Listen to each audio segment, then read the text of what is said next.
Hola, mi nombre es María Inés Alesio, vivo en Formosa y soy realizadora cinematográfica integral.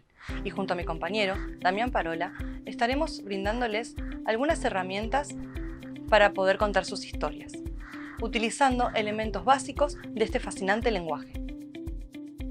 Hola, mi nombre es Damián Parola, soy realizador cinematográfico integral, vivo en Formosa y hoy voy a hablarles de la composición del plano visual. La imagen audiovisual se compone de dos aspectos interrelacionados. Por un lado, la dirección de arte, que sería todo lo que se va a ver, y por el otro lado, la dirección de fotografía, que sería cómo se va a ver eso que vamos a ver. El diseño de la imagen podría ser el boceto de su propia realización, para comunicar de la mejor manera posible lo que queremos narrar. A través de planos impresionantes podemos atrapar y conmover al espectador para lograr su convencimiento. Y así la composición podría ser la distribución o la ubicación exacta de cada elemento dentro del cuadro. Y de esta manera podemos fijar el interés del espectador en un elemento u otro elemento dependiendo de su importancia dramática. Es decir, lo que nosotros vamos a hacer es a guiar la mirada del espectador para lograr su atención, su comprensión, su reflexión y su emoción. La composición audiovisual no busca necesariamente que las imágenes sean bellas. Las imágenes pueden ser atractivas, pueden ser espeluznantes, grotescas, majestuosas, pueden ser bellas, pero eso va a depender de la necesidad dramática, de la historia a narrar y de la estética que la determine. Las imágenes y sus composiciones forman parte del relato y son parte de cómo se narran los hechos o los temas dependiendo si es una ficción o es un documental. La imagen es la esencia de la narración audiovisual y obviamente existen normas para componer porque no vemos de cualquier forma sino de una determinada manera.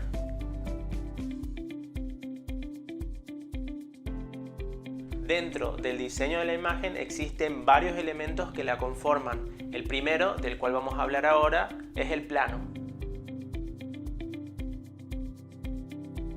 El plano es la unidad básica de la realización audiovisual y está determinado por el emplazamiento y el movimiento de la cámara. El plano puede variar cada vez que nosotros hacemos cambio de encuadre, de emplazamiento de la cámara o de lente. Existe una cierta cantidad de planos y estos se relacionan con la figura humana. Los tipos de plano que encontramos en relación con la figura humana son: el plano general se utiliza para situar la acción global de la secuencia y permite aislar a un personaje de su entorno. Nos abre tres posibilidades: plano general largo, plano general medio y plano general corto. A medida que cerramos el plano, tendremos más detalle de la acción humana y más concentración del espectador en cada personaje. El plano entero es aquel en el que se ve al sujeto en su totalidad, pero careciendo de aire por arriba y por debajo. El plano americano es un plano de tipo narrativo, es decir, hay un equilibrio entre el entorno que mostramos y el personaje. Lo importante de este encuadre es la acción que realiza el personaje, no tanto el entorno ni la expresión de las emociones. Por lo tanto, será muy útil en escenas en las que haya acción, ya estemos filmando una pelea o una conversación. Nos permitirá centrar la atención en la acción y ver parte del entorno que lo rodea. El plano medio corta al personaje por la cintura. Según el aire que se le quiera dar por los lados, se utilizará el plano medio corto, largo o medio. Este plano es muy común utilizarlo para los planos de entrevista o de diálogo de personajes, permitiendo ver el movimiento de sus manos, un indicio del lugar en el que se encuentra y sus expresiones. El primer plano largo capta el cuerpo desde la cabeza hasta justo debajo del pecho. Este plano nos permite aislar una sola figura dentro de un recuadro. Descontextualiza al personaje de su entorno para concentrar la atención en él. Sirve para enfatizar un punto crítico de una acción dramática o para revelar intenciones o actitudes. Da más información psicológica que un plano medio, pero es menos descriptivo. El primer plano recorta el rostro del personaje y elimina el cuello. Sirve para mostrar las emociones del personaje olvidándonos del entorno. El primerísimo primer plano Es un tipo de plano que capta el rostro desde la base del mentón hasta la parte de arriba de la cabeza, sin dejar aire a los costados del rostro del personaje. Ocupa todo el plano, es una imagen muy expresiva y de gran intensidad dramática. Por último, el plano detalle. Este tipo de plano muestra en su máxima expresión un objeto o una parte concreta de una persona. Sirve para enfatizar algún elemento, destaca algún detalle que de otra forma pasaría de ser percibido. Es muy narrativo y además nos ayuda en la fase de montaje, como enlace entre dos planos que son difíciles de empatar. Otro de los factores que determinan el diseño de la imagen son los pesos visuales. Los pesos visuales vendrían a ser como la atracción visual que ejercen los elementos dentro de la composición de la imagen, es decir, la atracción que le asignamos utilizando unas variables adecuadas. Nosotros somos los que le damos jerarquías visuales a las cosas, siempre en función del relato. Existen varios elementos o factores que afectan los pesos visuales. Comenzaremos por el volumen, en donde los elementos de mayor tamaño pesan más. O sea, a mayor volumen en el cuadro, mayor peso visual. El siguiente factor es la luz. Los elementos iluminados, es decir, con mayor intensidad de luz, pesan más. Por lo tanto, a mayor brillo, mayor peso visual. El color también genera peso visual. Los colores más saturados y cálidos pesan más, siempre de manera relativa, de acuerdo con el resto de los colores. Por medio de la nitidez, se puede direccionar la mirada del espectador, la cual va a determinar que lo que está en foco tiene mayor peso visual. El movimiento es el mayor peso visual, es aquello que más llama nuestra atención, ya que nuestra mirada acompañará el movimiento de la imagen. El siguiente elemento es la forma. Las morfologías singulares, artísticas, originales, grotescas o excepcionales, llaman más nuestra atención. Por lo tanto, las formas distintivas poseen mayor peso visual. Otro elemento es el contraste, que se forma por todo aquello que se diferencia del resto en un conjunto. Por el motivo que fuere, pesa más. O sea, a mayor contraste, mayor peso visual. La atipicidad es todo aquello que sea extraño, inusual, exótico o desconocido, ya sea por su forma, textura, escala o por el motivo que fuere. Es decir, cuanto más atípico, mayor atención genera ese elemento.